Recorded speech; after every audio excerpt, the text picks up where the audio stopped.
Hi everybody, welcome back. I'm Remy Penny and this is part 3 of Tyranny. So we are at this gate. I've paused it and he said that we need to present ourselves. What are we going to do here? The gate guard holds up a warning hand. Go no farther. You approach disfavored ground. State your business. I am Marion, Fatebinder of Tunon. I bring words from Kairos. Words for your commander's ears. Just glare at him. I am to Fatebinder. Stand aside. I am expected. No, she's gonna explain herself.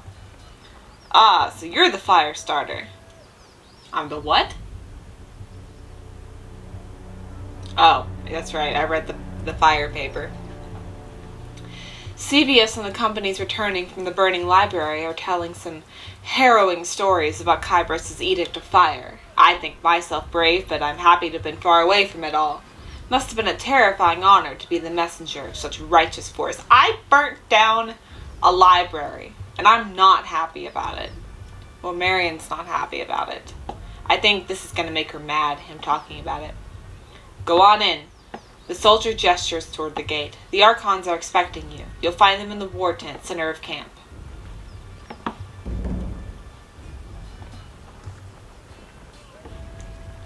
Well, I feel like I need to explore it a little bit. This map has got a bit more going on before I... Don't point at me before I go out. Oh, a deer. Oh, and warthogs. Oh, you're pretty. Oh, you're probably used for meat, aren't you? I shouldn't get attached. Ooh, a map. What's around here? Let's explore. What's this? This is why we explore. A humble grave lies before you. A battered sword has been used as a marker. A modest grave for the Archon's son. I was reading Breaks. that. Oh. We don't bother with funeral rites in the chorus. No point in thanking conscripts for their duty. Okay, so it's for his son. You didn't have to interrupt me first. I mean, I could have figured that out on my own. I read. Sorry, I can't. Yes, you can. Okay, I'm not going to go all out on these maps just yet. I'm going to go and do my job.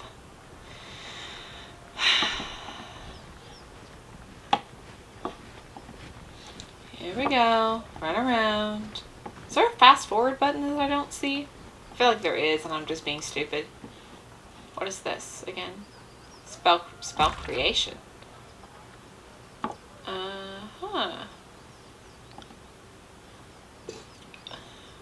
Oh, so you can use different sigils. That's cool. So you can make your own spells in this. I like that. I'm going to use that. Or I'm going to forget completely about it, but one or the other. Must have a lore skill. I have several.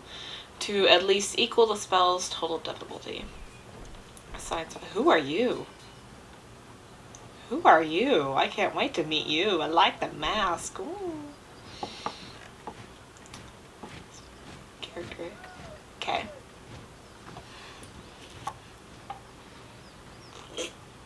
I'm not sponsored by Sprite. I'm just thirsty. Let's see. Multiple spells. Okay. What about the area of effect? I got you. That's a cool feature, letting you make your own spells. I've seen stuff like that before, but never like full out, you know? I like that. Am I recording?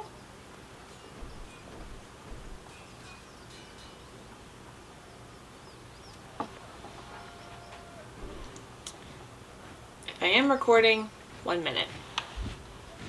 So, sorry about that. My camera was doing something weird, but I'm back now. Okay, so we learned how to create spells, right? Do I have any sigils? I have the sigil of lightning. I don't think I have anything else right now. But we'll look at it. What are you? You're just an archer, I think. Yeah, okay. Alright. Pentabore. I'm Pentabore. There's no timer. Hail to you, guardian of the law. The man dressed in merchant finery greets you with a smile. If you have a few excess rings weighing you down, best unburden yourself before battle. Sounds good to me. You know that if the disfavored suffer a merchant in their camp, that must be a man selling only the finest provisions and armaments. He points to his collection of shields, rations, satchels, wineskins, and other sundries. Take a look and see if something interests you. So, none of the stuff I am lets me see any. Well, that makes me mad. Bye. I don't want to buy your stuff. Let's see. Who are you? Just Brona? Got no time to chitter. Too much arm on the men. Speak to Uncle Pentavore if you've rings to trade.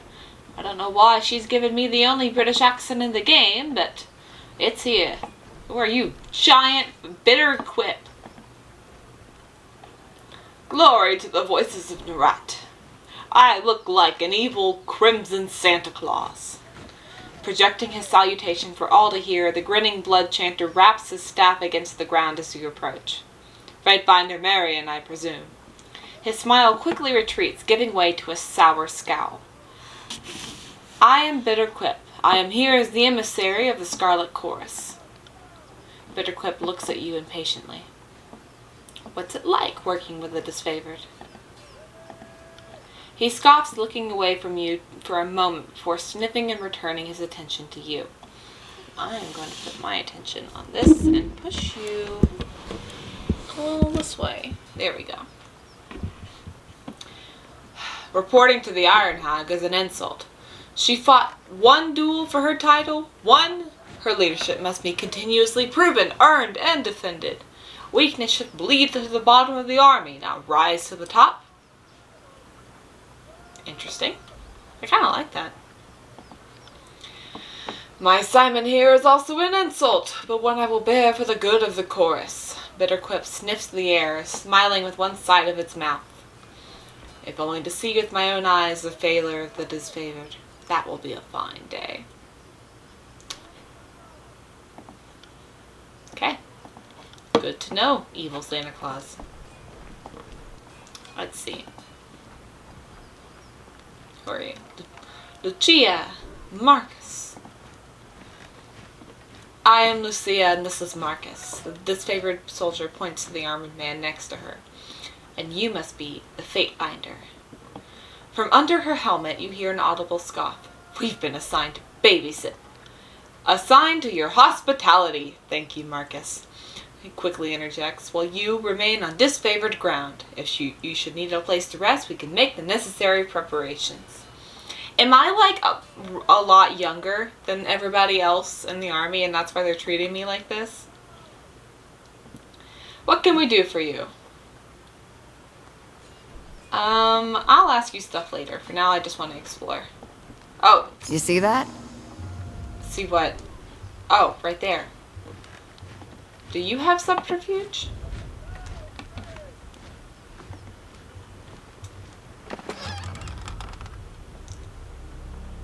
I feel like we shouldn't steal this. Well, it's purple. I don't trust it. Is there anywhere else we can go in?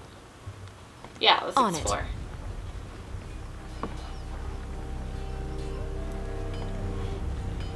Fighter's Pit. Who are you? Barrack. Oh, you have a portrait and everything. He merely stares at you.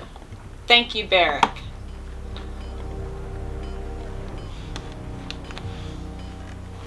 Let's see.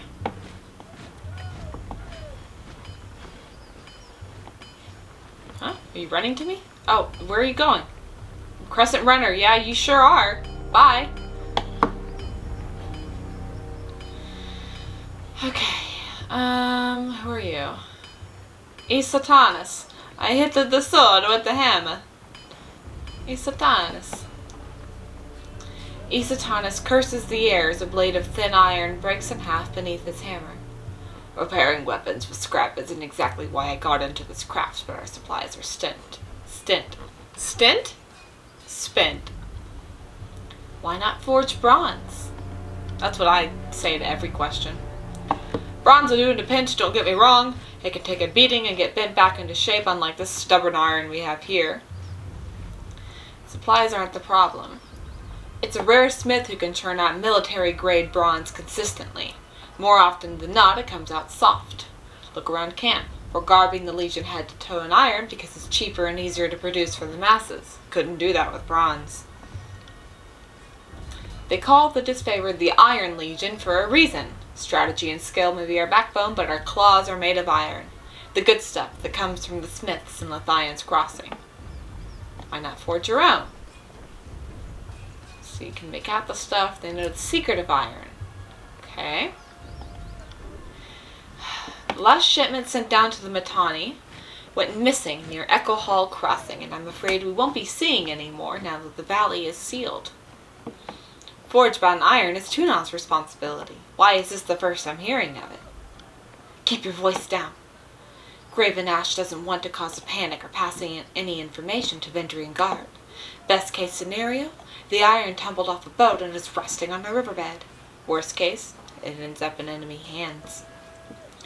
If I find myself in Echo Hall, I can keep an eye out. I appreciate that, as does the great general. More than you might guess. Maybe he isn't quick to offer his thanks to the outsiders, but I know he'll be grateful for your help. It would be a boon to the war effort if our iron was recovered. You can trust me to handle it. Yay, I've gained a bit of favor with people who I thought hated me by this point. Okay. Small set of notches in the wood. That's how they teleport the iron shipments.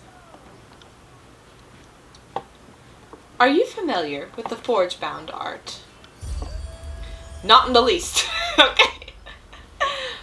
The forge-bound are artists who work in metal rather than paint. They conjure flames that burn hot enough to melt the metal from rocks. Me, I swing an hammer and hope that Ash's protection extends to my thumb whenever I miss. I like the honesty, buddy. I really do. Okay, I can't go over there. Alright, now it's time to go into the saluting tent.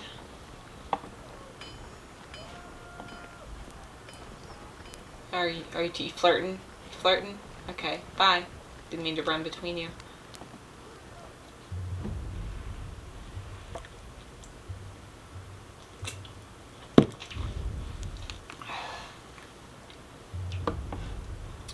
It chid me for wishing to wait. Even longer delay. I'm going to point at you while I'm glowing. Okay. What is this? That's 4 reports of avalanches in the mountains now. The Tearsmen can barely count past 9. They have neither the capacity nor the cause to close off the mountain passes. Either way, that leaves the 2nd and 4th cohort trapped outside the valley. Pounds his staff on the ground to punctuate his words. A large and imposing man to begin with, his profile is made larger still by his hulking suit of armor that hums with mystic energy. He also looks like yet another angry Santa Claus. Or it's the work of your perfidious Earthshakers. Only a fool would not suspect a traitorous Archon of poisoning the mind of his students with sedition. We would have killed the Earthshakers Guild for their master's treachery, but I'm sure you have some perfectly valid reason for allowing them to live as your pawns. I like your voice. The Archon of Secrets passes a scepter between his hands as he speaks, twirling the rod in hypnotic circles. Are you trying to hypnotize him? Oh, that's cool. There's like a hidden message if you hover over it. That's cool. Okay. You hear the voices in your head. Well, hello there, Fatebinder. We'll be with you in just a moment. I've never seen them use their information blocks that way. How interesting. Emerald luminescence seeps from the seams of the Archon's ragged red robes. The glow is most noticeable where his neck ought to be. His mask seems to float and spin, never pivoting or bending naturally. Hey, watch yourself. When these two get going, you don't want to get between them. Everyone's voices are so nice, and I don't know how to act. I'm here to proclaim Kairos' edict. The valley was sealed in preparation for this moment. Clear your throat, or I'm gonna clear my throat. I'm gonna be just that bitchy about it. I always know you've run out of things to say when you resort to mocking my vassals. If we are to speak of treachery, why is it that my scouts see the Scarlet Chorus warriors defecting back to the Vendrian Guard? Your fearsome reputation has gone flaccid, for it seems you cannot control your soldiers, or perhaps you simply choose not to. My lords, the Fatebinder has arrived, and cleared her throat in the bitchiest way possible. The disfavored commander raises her voice, trying with little success to speak over the Archons. Perhaps we could table this discussion and let our guest speak before she clears her throat again? Speaking of strategic failures, who was it that insisted the valley would need only a token garrison? For some strange reason, we can't seem to recall which balding halfwit grossly underestimated the enemy. Thoughts? Well, out of all the people in here, the only one with a visible bald head is Angry Blue Santa. So I think we can figure out who you mean. Twirls his scepter in a twisting loop. You hear the voices in your head. Can you hear us, Fatebinder? Cough if we have your attention. This is so cool. Okay. His leather-wrapped hands flipping the heavy rod with an effortless flow. Cough audibly. And I thought you had left agents within these Tearsmen when they surrendered. Either you failed to see this coming, or you knew and let it happen. Incompetent or in cahoots, either way, this mess has your filthy stink all over it. The Archon of War lurches forward, resting his weight on his war maul as blue luminescence crackles around his armor. We look forward to seeing you explain to Tunon why the Archon of War could not close the vice on this trivial little insurgency. When we are crowned the ruler of the Tears, we shall have this place renamed to Ash's Folly in your honor. The voices of Narat tosses his scepter into the air, catching it as it descends back down. You hear the voices in your head. Good, good. Now pay attention. You might miss something. I know he's up to something, but it's cool. It's really cool. I'm sorry. If I could trust the information I get from you and your conscripted mouth breathers, perhaps I'd order my cohorts around a bit more aggressively. But last time I trusted your all-clear report, my troops failed to come home. Oh, Ash, old boy. If you're going to have a little sob every time one of your nieces or nephews dies to the Tearsmen, perhaps we should have Siren sing you some calming lullabies to help you cope with your grief. The Archon flips his scepter 3 times round, humming gleefully. Take care that you don't learn too much, Fatebinder. An excess of knowledge, of curiosity even, can earn unwanted attention. Well, that's just going to make her listen more. Hold your tongue! I will not have you denigrate the honor of our fallen brethren. The commander's hand moves to the hilt of her blade, though the weapon stays sheathed. I'd be doing us all a favor if I cracked open that excuse for a head. He has 3 heads. So it's 3 excuses for 3 heads. So you've got some choices. They bicker like children, do they not? The 5th eye's grating tenor pierces the tension in the tent, and all eyes land on the Crimson Spear. I meant only to say welcome. Welcome to our guest, the Fatebinder. Finally someone notices me.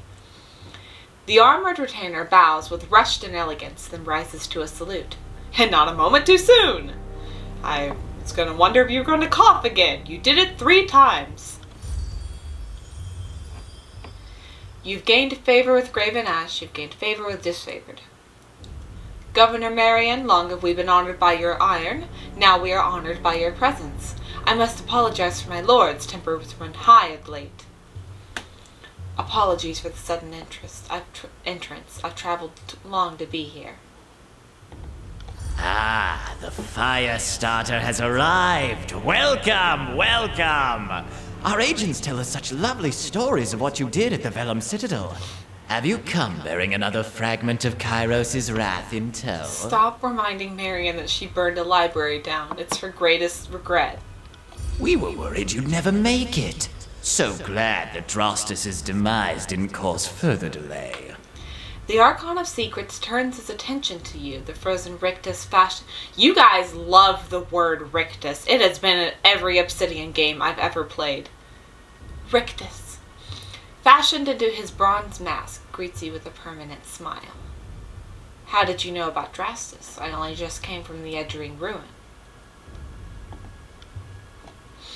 The Archon of Secrets chuckles softly, saying nothing. The voices of Narad has all manner of eyes and ears.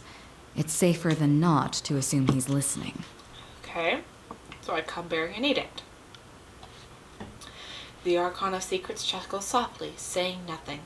The voices of Narad has all manner of eyes and ears. It's safer than not to assume he's listening. I just said it. For the second time, Brother Did I Toulon not click selects on you it? for the glory of proclamation. You should be honored. Tell us, what has the Overlord decided to unleash upon the Oathbreakers? Okay, so I do need to tell these guys stuff. So I guess it's good that I talked to Verse beforehand so she knows I wasn't lying to her. Because if I did lie to her and then I said everything here, she'd be like, that doesn't add up. So, the Overlord's loyal servants must hold Ascension Hall by Kairos' Day of Swords or all in the valley shall perish. It seemed to need some encouragement to work together. Kairos' edict will end the lives of everyone in its valley unless Ascension Hall is claimed by Kairos' Day of Swords. In honor of your incompetence and disarray, the edict will execute every living thing in this valley unless Ascension Hall... Oh my god. It would be really tempting to do that one, but I think the middle one is more Marion. The earth sways with each word you utter, the air thickening with warmth as you pronounce the tersely phrased commandment. It's every syllable drafted by the hand of Kairos. With the edict proclaimed, your pulse quickens, and the muscles in your legs, worn from a long trip down the mountain, feel renewed, the tired limbs now nearly buoyant with vigor.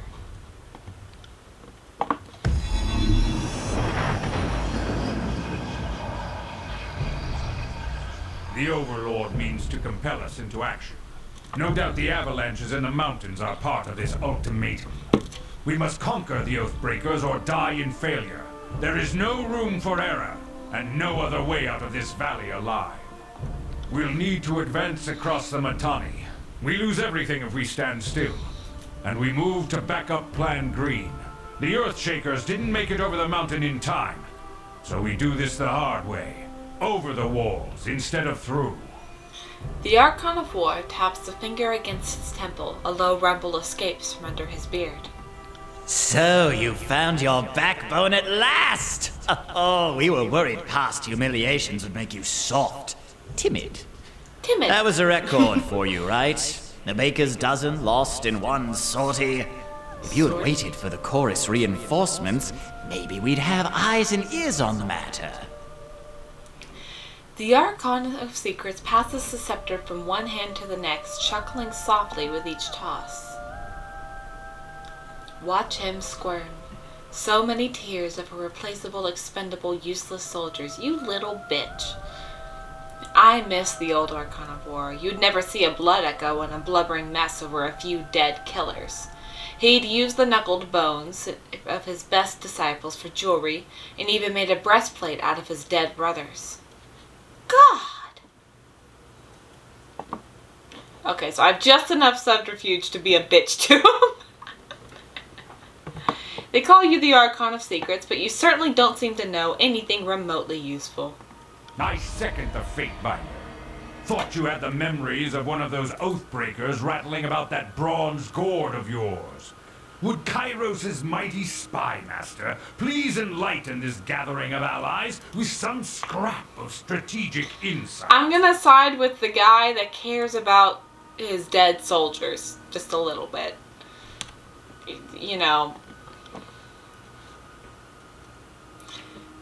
The Archon of Secrets turns his head to the side until the face of his mask has turned around, and a new facet of the mask presents itself as facing forward.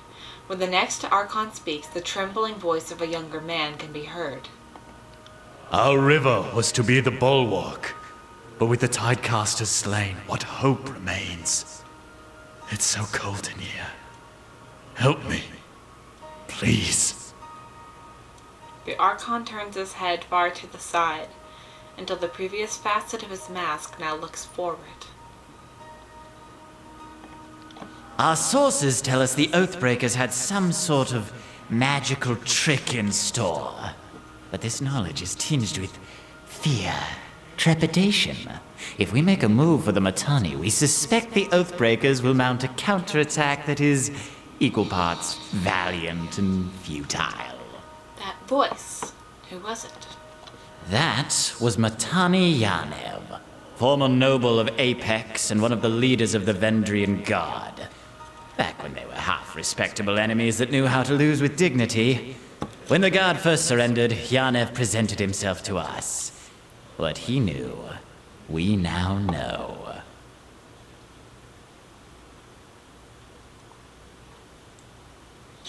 Our lives hang in the balance because you two bicker like children. Now go solve this problem you've started. Yes, I could piss both of them off at the same time. Let's see. So, I can either piss off the voices of Narat, the disfavored, both of them, or neither of them.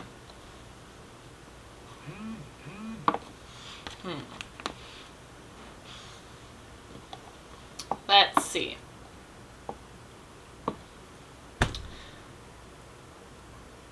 I'm going to think about this, and I'm going to come back. And we're back. I didn't really have to walk away to make a decision. I was just thirsty and wanted water. So Mitanni, Yanev, you knew. Okay, so our lives hang in the balance because you bicker like children. It's enough talking. Yeah, I don't want to piss everybody off immediately. My lord, Barrick and his band have been drilled in the Echo Call assault plan. The Crescent Runner should be briefing him as we speak regarding the latest enemy movements along the river. I will dispatch him at once. The Iron Marshal salutes, clapping her gauntlet to her breastplate. And I will ensure the chorus stands ready to march. If the disfavored can take the river, the chorus has the manpower to secure the outer ring of the valley. Our soldiers clamor for battle, and at last we shall have it. Verse, we command you to continue guarding the Fatebinder.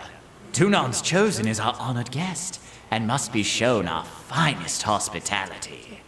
Was that what she was doing? Guarding me? I won't let you down, boss. She'll get through the campaign in one piece, as long as she doesn't do anything too stupid.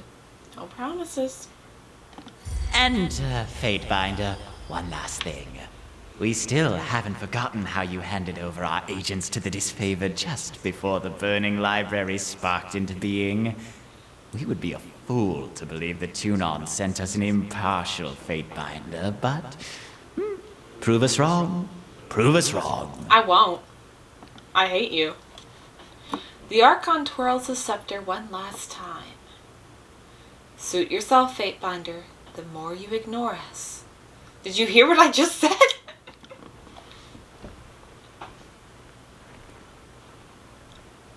Finally, the fool and his puppet are gone.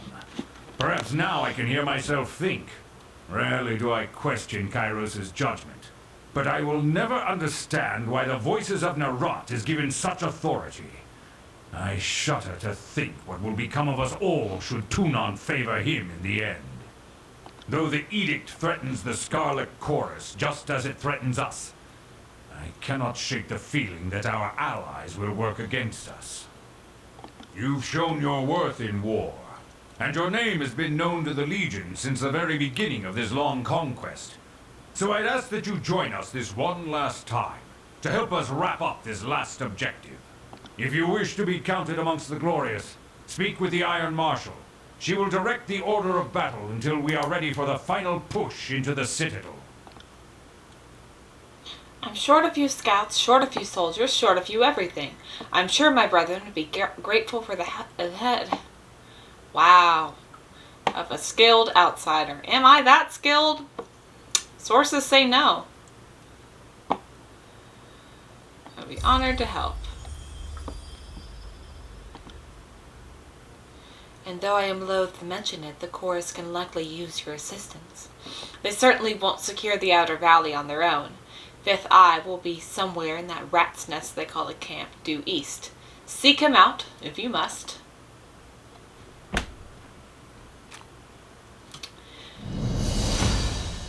Okay.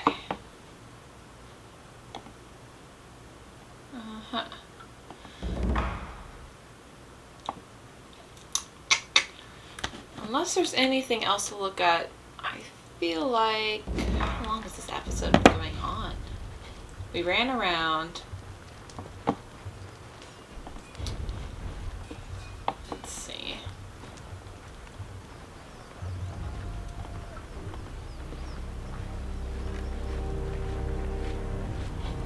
Let's see.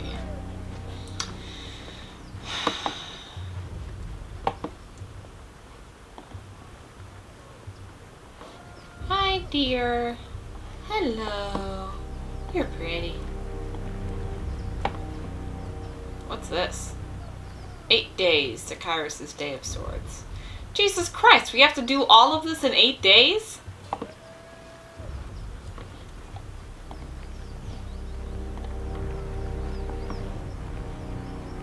Does the game end in 8 days? Surely not. Maybe?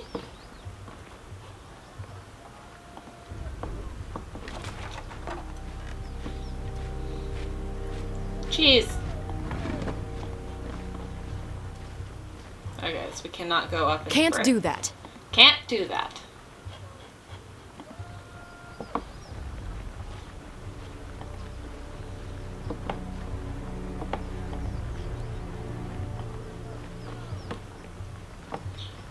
What do you mean you haven't heard from Commander Ironcore? Wow, you're tall. Earthshaker. Saveus. Fatebinder Marion, am I right? I'm Saveus. Excuse me.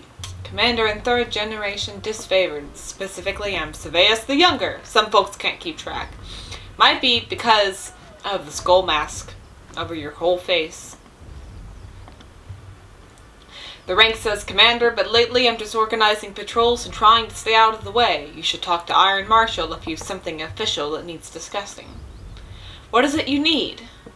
I overheard you asking the Earthshaker where the reinforcements have gone. Is there a problem? I'm afraid so. Radix, the head of the Earthshakers, was supposed to arrive with a group of his most competent spell slingers to help break this stalemate.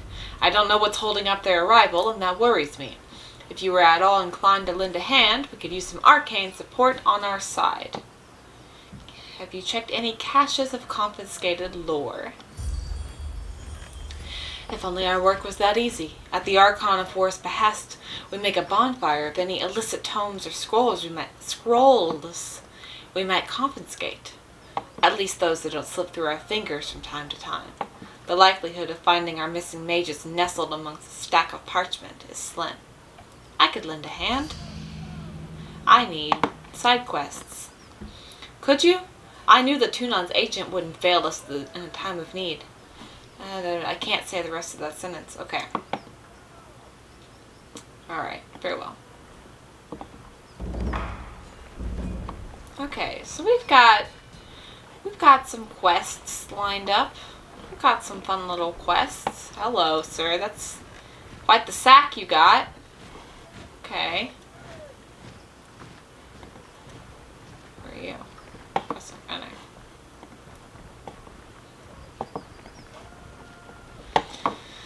Okay. Let's go around here. Ah, it's the dude we helped out. Journal. Let's see. Northern Clearing.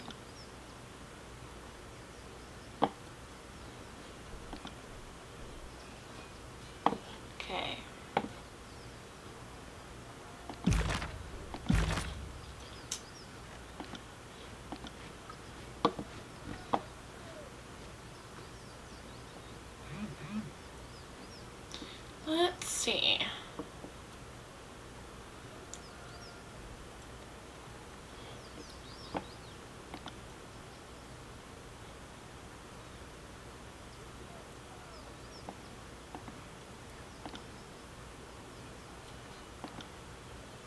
Was I given a choice to not proclaim this edict? Could I have just, like, explored? Could I have just done that? Huh. Well, I'm going to end the episode here. I'm going to save. And I am going to look up if you can do that or not. And then in the next episode, I will come back and we will see.